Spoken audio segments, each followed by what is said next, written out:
देखिए हर खबर यहीं पर, सब्सक्राइब कीजिए TV9 भारतवर्ष। रेवोल्यूशनरी गार्ड के जनरल कासिम सुलेमानी को लेकर बड़ी खबर सामने आई है। ईरान ने अमेरिका और इजराइल को कासिम सुलेमानी के बारे में जानकारी देने वाले आरोपी को मौत की सजा दे दी। इस बात की जानकारी सरकारी टेलीविजन ने सोमवार को एक खबर के जरिए दी है। सरकारी मीडिया ने बिना विस्तृत जानकारी दिए बताया है कि कथित दोषी मोहम्मद मुसवी मजद को मौत की सजा दे दी गई है।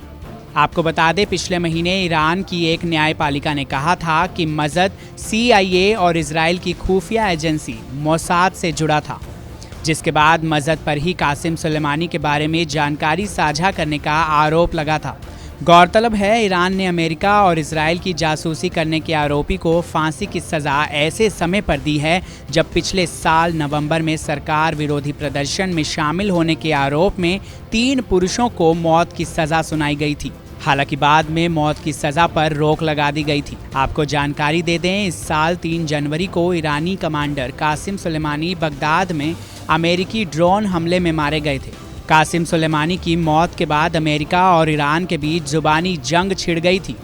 दोनों देशों के बीच युद्ध तक की नौबत आ गई थी।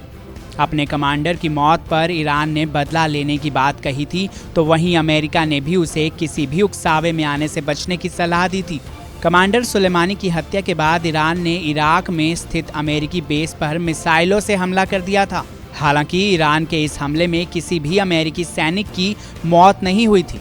आपको बता दें, हमले से ठीक पहले अमेरिकी फौज के जवान सुरक्षित स्थान पर चले गए थे, जिसकी वजह से अमेरिकी सैनिक बच गए थे। ईरान के इस हमले के बाद अमेरिका ने चेतावनी दे दी थी, जिसके बाद ईरान में अलर्ट जारी कर दिया गया था। ईरान में अमेरिकी हमले के खौफ का ही नतीजा था कि ईरान ने गलती से यूक्रेन के यात्री विमान अमेरिका का समझकर मार गिराया था। इस विमान हादसे में 176 लोगों की जान चली गई थी। पहले तो ईरान विमान पर किसी भी स्ट्राइक से मना करता रहा, लेकिन जैसे ही वीडियो फुटेज सामने आए, ये बात साफ हो गई कि ईरानी सेना ने ही अमेरिकी लड़ाकू विमान समझकर यात्री विमान पर हमला कर दिया था। इस विमान हादसे के बाद ईरान सवालों से बुरी तरह से घिर गया था। अब ईरान के इस कदम के बाद अमेरिका और इजराइल की ओर से क्या प्रतिक्रिया देखने को मिलती है, ये देखने लायक होगा। फिलहाल के लिए इतना ही। देश और दुनिया की तमाम बड़ी खबरों के लिए देखते रहें TV9 भारतवर्ष।